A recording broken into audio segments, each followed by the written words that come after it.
الحمد لله حمد الشاكرين وأصلي وأسلم على حبيبه الأمين وعلى آله الطيبين الطاهرين وأصحابه أجمعين أما بعد فأعوذ بالله من الشيطان الرجيم بسم الله الرحمن الرحيم إن الله يأمركم أن تؤدوا الأمانات إلى أهلها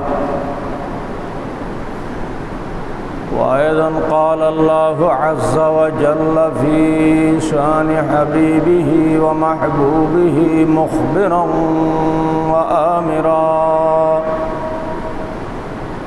إن الله وملائكته يصلون على النبي يا أيها الذين آمنوا صلوا عليه وسلموا تسليما صلى الله على سيدنا محمد وآله وأصحابه وسلم صلى الله على سيدنا محمد وآله وأصحابه وسلم الله الله الله لا إله إلا هو الله الله الله لا إله إلا هو सबसे अकरम सबसे अशरफ सबसे हो आला सबसे अकरम सबसे अशरफ सबसे हो आला मालिक जन्नत कासिम निअमत मालिक जन्नत कासिम निअमत सबसे हो बाला नबी जी अल्लाह अल्लाह अल्लाहु ला इलाहा इल्ला हु अल्लाह अल्लाह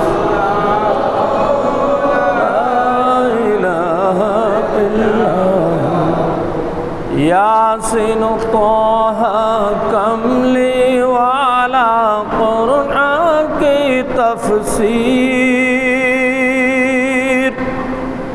यासीन तोहा कमली वाला कुरान की तफसीर हाज़िर नाज़र शाहिद कासिम हाज़िर नाज़र शाहिद कासिम आया सिराज मुनीर नबी जी अल्लाह अल्लाह अल्लाहु ला इलाहा इल्ला हु अल्लाह अल्लाह अल्लाहु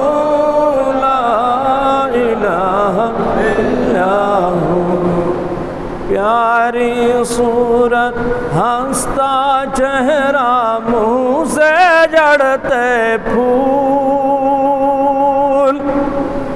प्यारी सूरत हंसता चेहरा मुँह से जड़ते फूल नूर का पुतला चांद सा टुकड़ा नूर का पुतला चांद सा टुकड़ा हक़ प्यारा रसूल नबी जी अल्लाह अल्लाह अल्लाह ला इलाहा अल्लाह अल्लाह अल्लाह ला इलाहा इल्ला हु अम्मा बाद मुआज़्ज़ज़ हाज़िरीन उपस्थित सम्मानित मुसल्लिबृंद रहिमानी व रहिमकुमुल्लाह আমাদের দেশের বর্তমান অবস্থা খুব ভালো নেই। আপনারা ইতিমধ্যে হয়তো জানতে পেরেছেন, দেশের বিভিন্ন অঞ্চল, বিভিন্ন এলাকা বন্যার পানিতে ডুবে গেছে। এই বন্যার পানিতে ডুবে যাওয়ার কারণে এই সকল এলাকার মানুষ অবর্ণনীয় দুঃখ দুর্দশায় কষ্টের মধ্যে আছে। আল্লাহ পাক তাদের দুঃখ দুর্দশা কষ্ট লাঘব করে দিন, আমিন। এই ধরনের প্রাকৃতিক দুর্যোগ এগুলো আল্লাহ পাক রব্বুল আলামিন এক ক্ষেত্রে হয়তো আমাদের উপর পরীক্ষা, আরেক ক্ষেত্রে হয়তো আমাদের কৃতকর্মের ফল। মানুষ যখন খুব বেশি নাফরমান হয়ে যায়, আল্লাহ পাক রব্বুল আলামিনের যে আমানত, আল্লাহ বান্দার উপরে যে আমানতগুলি দিয়েছেন, সেই আমানত যখন বান্দা সঠিকভাবে বিশ্বস্ততার সাথে সেই আমানত যখন রক্ষা করে না, তখন আল্লাহর পক্ষ হতে এই ধরনের গজব আযাব নাজিল হয়, নাউজুবিল্লাহ। এই বন্যা, জলোচ্ছ্বাস এগুলো হযরত নূহ আলাইহিস সালামের জামানায় হয়েছিল। এগুলো তো প্রায় সকলের জানা কথা। হযরত নূহ আলাইহিস সালামের উম্মতরা যখন খুব বেশি নাফরমান হয়ে গেল, কোনোভাবেই যখন আল্লাহর দ্বীনকে কবুল করছে না, আল্লাহর হুকুমে নিজেরা মান্য করছে না, আল্লাহ বারবার সতর্ক করেছেন। তারপরে আল্লাহ তাআলা সতর্ক করার পরেও যখন এই বান্দারা সতর্ক হচ্ছে না, বিভিন্ন রিওয়ায়েতে এসেছে এই দুনিয়ার 7টি স্থান থেকে পানি নির্গত হওয়া শুরু করলো। যে 7টি এখন আমরা যেটা এখন 7টি মহাসাগর বলি, ওই নূহ আলাইহিস সালামের জামানায় এগুলি থেকে কি শুরু হয়েছিল? পানির উদ্ভব শুরু হয়েছিল। এই পানিতে সমস্ত বিশ্ব দুনিয়া সয়লাভ হয়ে গেল। হযরত নূহ আলাইহিস সালামের কিস্তির মধ্যে যে সমস্ত বাধ্যগত উম্মত আশ্রয় নিয়েছিল, শুধু আল্লাহ পাক রব্বুল আলামিন তাদেরকে রক্ষা করলেন। একটা সময় আল্লাহ পাক রব্বুল আলামিন নূহ আলাইহিস সালামের ওই কিস্তিকে জুদি পাহাড়ের মধ্যে ভিড়িয়ে দিলেন। জুদি পাহাড়ের মধ্যে ভিড়িয়ে দিলেন। নূহ আলাইহিস সালাম এবং নূহ আলাইহিস সালামের অনুসারীরা জুদি পাহাড়ের মধ্যে অবতরণ করলেন। আল্লাহ তাআলা এদিকে জমিনকে হুকুম দিলেন, ইয়া আরদু বলাই মা আকি ওয়া ইয়া সামাউ মিন আকলিহি ওয়া গীদাল মাউ মিন আকলিহি। ইয়া আরদু বলাই মা আকি, হে জমিন তুমি এবার তোমার পানিগুলোকে শোষণ করে নাও। আসমানকে হুকুম দিলেন, আসমান এবার তোমার পানি বর্ষণ তুমি বন্ধ করে দাও। আল্লাহ পাক রব্বুল আলামিনের হুকুমে জমিনের পানি শোষণ করে নিল। আসমানের পানি বন্ধ হলো, দুনিয়া স্বাভাবিক হলো। নূহ আলাইহিস সালামের উম্মতরা স্বাভাবিক জীবনযাত্রায় ফিরে আসলেন, আলহামদুলিল্লাহ। তো আমরা এই পর্যায়েও আল্লাহর কাছে তওবা করতে পারি। রব্বুল আলামিন, আমরা গুনাহ অনেক করেছি, আমরা বান্দারা তো গুনাহ করব, কিন্তু রব্বুল আলামিন তুমি তো রহমান, তুমি রহিম, তুমি বান্দার প্রতি বড় দয়াবান। আমাদেরকে এমন আযাব, এমন গজব আমাদেরকে দিও না আল্লাহ, যে আযাব, যে গজব সহ্য করার মতো ক্ষমতা আমাদের নাই। আল্লাহ পাক আমাদের এই আযাব, এই গজব থেকে আল্লাহ তাআলা আমাদেরকে, আমাদের দেশের মানুষকে নিষ্কৃতি দান করুন, আমিন। যেটা বললাম, এগুলি হয় মূলত আল্লাহ তাআলার দেওয়া আমানত যখন বান্দা সঠিকভাবে রক্ষা করে না। আল্লাহর আমানত যখন মানুষ সঠিকভাবে রক্ষা করে না, তখন আল্লাহর পক্ষ থেকে আযাব নাজিল হয়, নাউযুবিল্লাহ।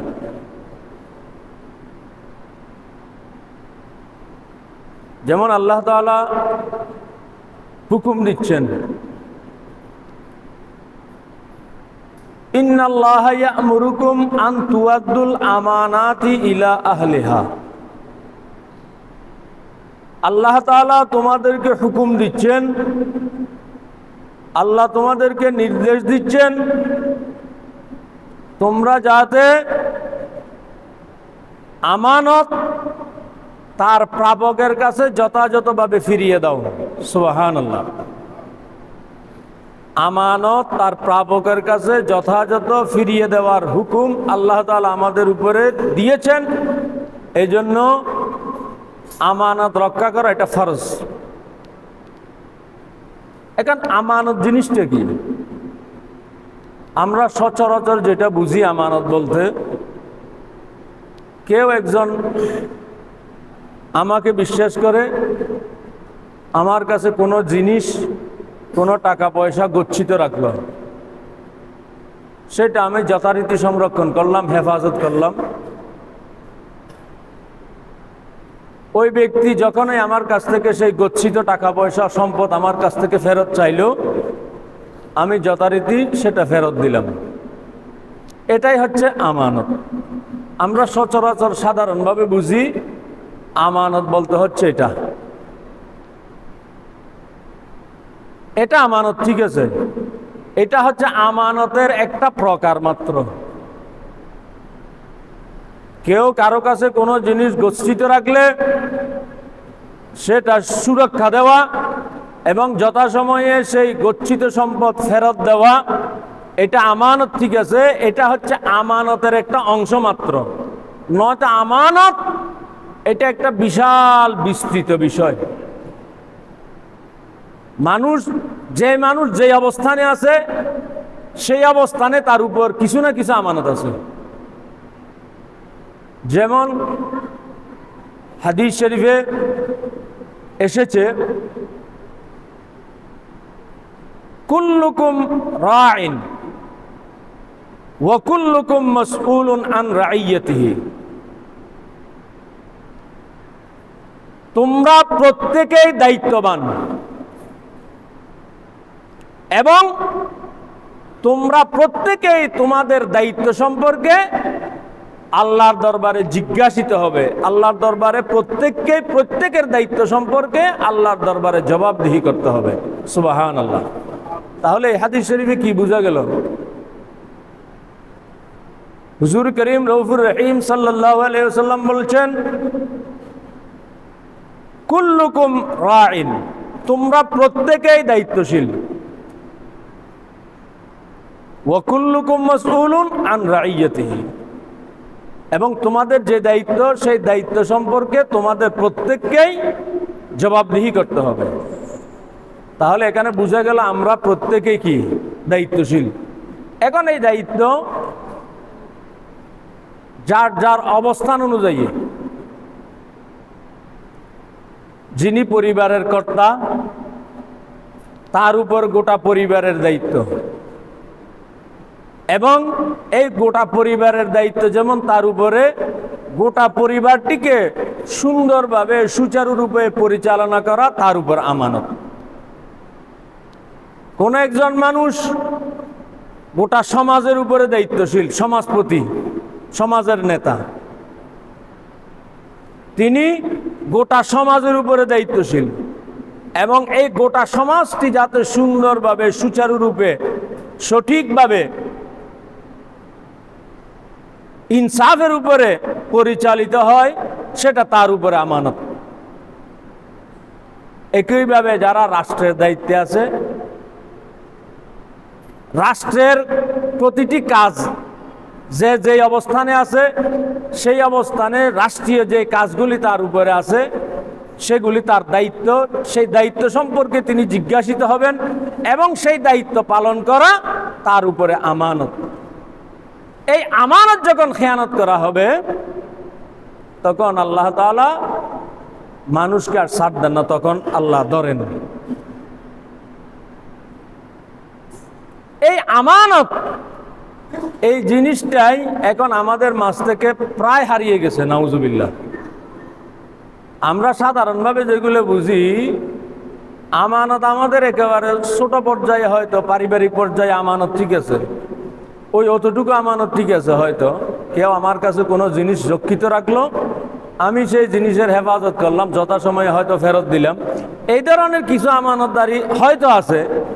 কিন্তু বৃহত্তর পরিসরে যে আমানতদারির প্রয়োজন, যে ইনসাফের প্রয়োজন, যে ন্যায়নিষ্ঠার প্রয়োজন, সেই ন্যায়নিষ্ঠা, সেই ইনসাফ, সেই আদালত, সেই আমানত আমাদের দেশ থেকে বলতে গেলে একেবারে হারিয়েই গেছে, নাউজুবিল্লাহ। এগুলো তো বুঝাই যাচ্ছে, দেখাই যাচ্ছে কি অবস্থায় আছে। আশ্চর্য লাগে, একজন মানুষের জীবন একটা, এক জীবনে মানুষের টাকা পয়সা কতগুলি লাগে, কত সম্পদ লাগে। যারা যেভাবেই হোক, যাদের উপরে রাষ্ট্রীয় দায়িত্ব অর্পিত হয়েছিল, এই রাষ্ট্রে আমানত যাদের উপরে দেওয়া হয়েছিল, তারা সেই আমানতকে তো লঙ্ঘন করেছে। ধন সম্পদের যে পাহাড়, হাজার হাজার, শত শত কোটি নয়, হাজার হাজার কোটি টাকা যেভাবে খবর বের হচ্ছে বিভিন্ন সংবাদ মাধ্যমে, সত্য মিথ্যা জানি না। তাহলে এগুলি কেন হয়েছে? আমানতদারির অনুভূতি ছিল না, আমানতদারি রক্ষা করে নাই। বিচার আচার থেকে শুরু করে প্রতিটি ক্ষেত্রে স্বেচ্ছাচারিতার মধ্যে ছিল। অথচ বিচার আচারের ক্ষেত্রে ইনসাফ কি জিনিস, ন্যায় নীতি কি জিনিস। যেমন আমরা প্রায় জুমায়, প্রায় মসজিদে খতিব সাহেবরা খুতবার শেষে বলেন, ইন্নাল্লাহা ইয়া'মুরুকুম বিল আদলি ওয়াল ইহসান। আল্লাহ তোমাদেরকে আদলের হুকুম দিচ্ছেন। তা আদল কি? ইনসাফ,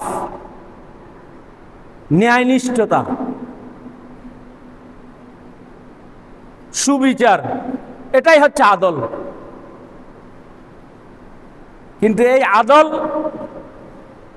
আইয়ামে জাহেলিয়াতও ছিল না। জাহেলিয়াতের পূর্বে বিভিন্ন নবীগণের সময়েও আল্লাহর নাফরমান বান্দারা বিচার আচারের শাস্তি শুধু প্রয়োগ করতে কাদের উপরে? যারা দুর্বল শ্রেণীর মানুষ, গরিব শ্রেণীর মানুষ, তাদের উপরে শুধু বিচার আচারের যে শাস্তি তাদের উপর প্রয়োগ করত। যারা সমাজের ক্ষমতাশালী, প্রভাবশালী, বিত্তশালী, অর্থশালী, তাদেরকে শাস্তির আওতা থেকে তাদেরকে মুক্তি দিয়ে দিত, নাউজুবিল্লাহ। তারা শত অপরাধ করলেও তাদের বিচার আচার হতো না।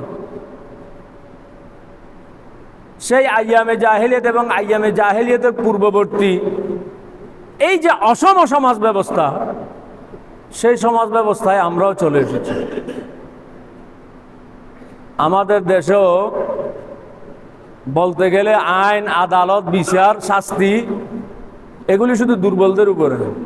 সবল যারা ক্ষমতার মসনদের মধ্যে যারা আছে, যারা বিত্তশালী, যারা অর্থশালী, যারা ক্ষমতাবান, তারা সবসময় বিচারের আওতার বহির্ভূত থাকতেন। কিন্তু আল্লাহ পাকের পাকড়াও বড় শক্ত। ইন্না বাতশা রাব্বিকা লাশাদীদ। আল্লাহ কোন এক সময় ধরবেন, এমন ধরা ধরবেন যেই ধরা বড় শক্ত হবে। ইনসাফের বিষয়ে যেমন রাসূল সাল্লাল্লাহু আলাইহি ওয়াসাল্লাম কেমন ইনসাফ প্রতিষ্ঠা করেছেন, অর্থাৎ শাস্তি প্রয়োগের ক্ষেত্রে কোন ধরনের স্বজনপ্রীতির সুযোগ নাই।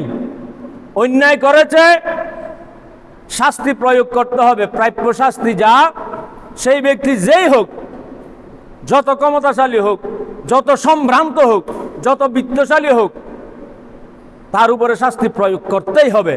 এটাই হচ্ছে আল্লাহ এবং আল্লাহ রসুলের শিক্ষা। সুবহানাল্লাহ। যেমন রাসূল সাল্লাল্লাহু আলাইহি ওয়াসাল্লামের জামানায় এক সময় আরবের একটা সম্ভ্রান্ত মহিলা, ওই সম্ভ্রান্ত মহিলার নাম ছিল ফাতেমা। ওই ফাতেমা সম্ভ্রান্ত, বিত্তশালী। কিন্তু সম্ভ্রান্ত হলে কি হবে, বিত্তশালী হলে কি হবে, এই মহিলা চুরি করেছে। তাহলে যে ব্যক্তি বিত্তশালী, যে ব্যক্তি সম্ভ্রান্ত, সেই ব্যক্তি যে চুরি করলো, তাহলে এই চুরি তো অভাবের কারণে করেনি, কারণ সে তো বিত্তশালী, সে তো অর্থশালী, সে তো সম্ভ্রান্ত মানুষ। তো সম্ভ্রান্ত মানুষ, বিত্তশালী মানুষ, অর্থশালী মানুষ যে চুরি করেছে, সেই চুরি অভাবের কারণে নয়, সেই চুরি করেছে স্বভাবের কারণে। কারণ তার স্বভাবটাই হচ্ছে চুরি করা। তো তার টাকা পয়সা আছে, ধন সম্পদ আছে, বিত্ত বৈভব আছে, এরপরেও সে চুরি ছাড়তে পারে নাই, যেটা আমাদের দেশেও হচ্ছে। কিন্তু অভাবের যারা চোর, তাদের ক্ষেত্রে ভিন্ন কথা। আল্লাহ পাক রব্বুল আলামিনের যে হদ, চুরির যে হদ, এখন ওই মহিলা চুরি করে ফেললো। যথারীতি সাক্ষ্য প্রমাণ আসলো, সাক্ষ্য প্রমাণে তার চুরি প্রমাণিত হয়ে গেল রসুলের আদালতে। রসুলের আদালতে যখন তার চুরি প্রমাণিত হয়ে গেল, আল্লাহ তাআলার নির্ধারিত শাস্তি প্রয়োগ করার জন্য আমার রসুল হুকুম দিয়ে দিলেন। যেহেতু ওই মহিলা অভাবের কারণেও চুরি করেনি, কোনো বিশেষ পরিস্থিতির উদ্ভব হয়েছে এই কারণেও সে চুরি করেনি, সে সম্ভ্রান্ত, বিত্তশালী, অর্থশালী হওয়ার পরেও যেহেতু সে চুরি করেছে, সেহেতু আল্লাহর হদ যেটা আছে সেই মোতাবেক তার হাত কাটার হুকুম রসুল সাল্লাল্লাহু আলাইহি ওয়াসাল্লাম দিয়ে দিলেন। সুবহানাল্লাহ। এখন মক্কার কুরাইশরা তো ব্যতিব্যস্ত হয়ে গেল। মুহাম্মদুর রাসূলুল্লাহ সাল্লাল্লাহু আলাইহি ওয়াসাল্লাম এটা কি হুকুম দিলেন? ফাতেমা, এই ফাতেমা তো অত্যন্ত সম্ভ্রান্ত মহিলা, তাদের পরিবার আরবের অত্যন্ত প্রসিদ্ধ পরিবার, অর্থ, বিত্ত, বৈভব কোনো কিছুর অভাব নেই। এই ধরনের একটা মহিলাকে রাসূল সাল্লাল্লাহু আলাইহি ওয়াসাল্লাম হাত কাটার হুকুম দিয়ে দিলেন, এটা কিভাবে হয়? তখন ওই মক্কার কিছু কুরাইশ সর্দার রাসূলুল্লাহর কাছে সুপারিশ নিয়ে আসলেন।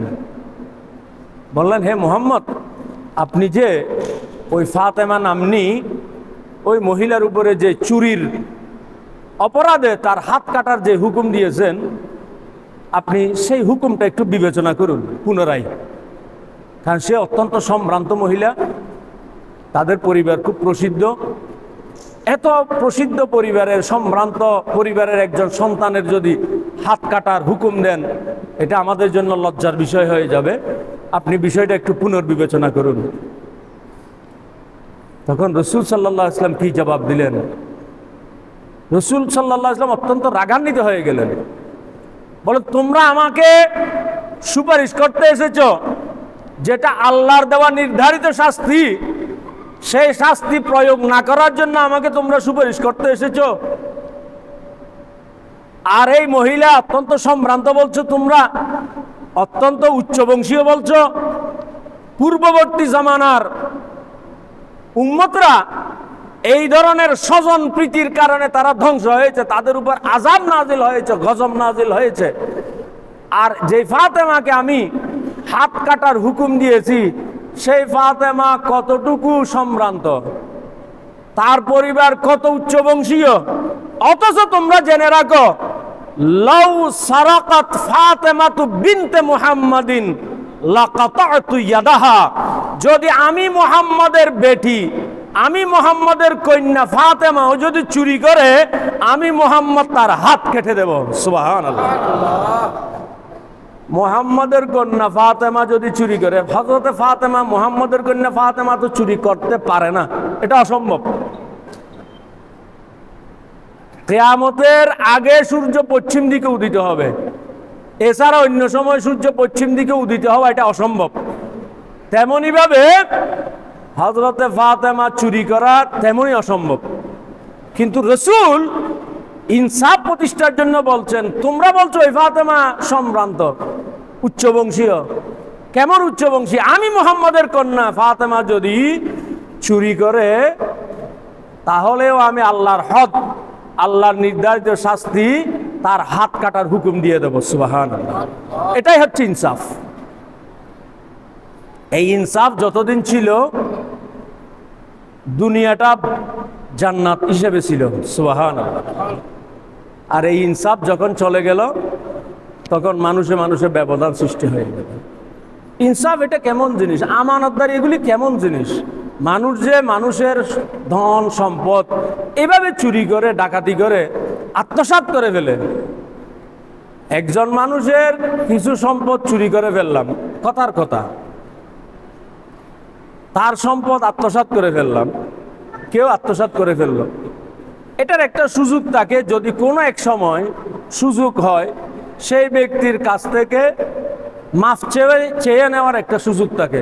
ভাই, তোমার এত টাকা আমি আত্মসাৎ করেছিলাম, অন্যায় করে ফেলেছি, শয়তানের ফেরেবের মধ্যে পড়ে, মেহেরবানি করে আমাকে মাফ করে দাও।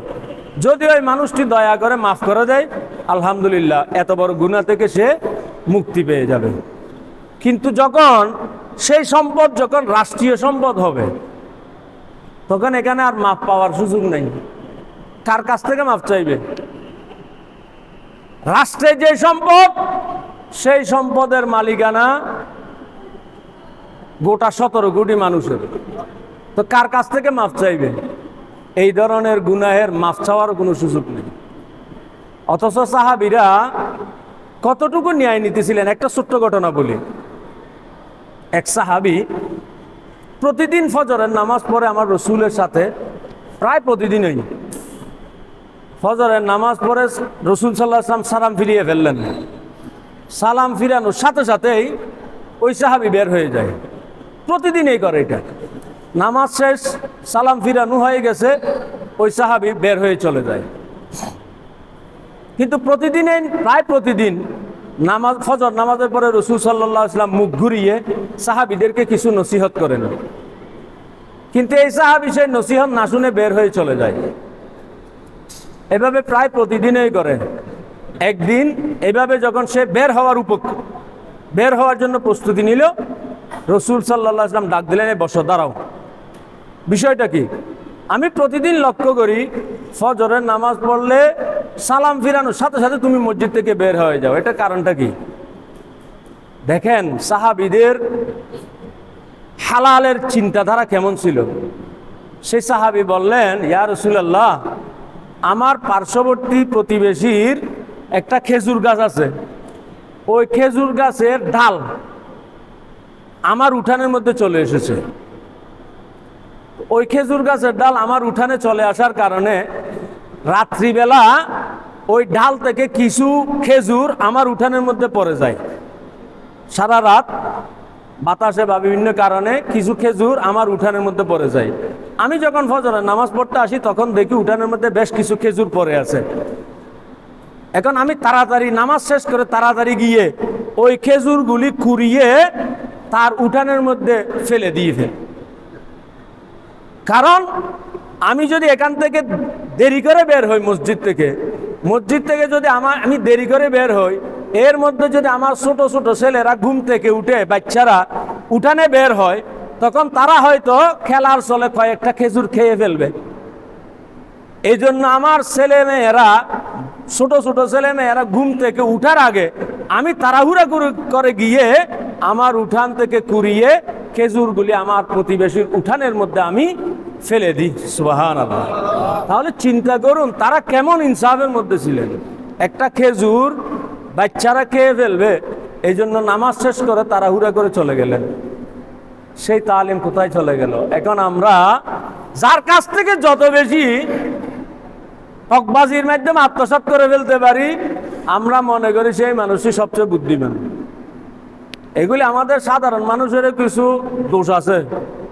যারা এগুলি করে আমরা সবাই চিনি তাদেরকে, কিন্তু চিনার পরেও আমরা তাদেরকে অভিভাবকত্ব দিই, তাদেরকে নেতৃত্ব দিই, তাদেরকে সমাজপতি বানাই, তাদেরকে মসজিদের দায়িত্ব দিই, তাদেরকে মাদ্রাসার দায়িত্ব দিই। এগুলি আমাদের কারণে হয়।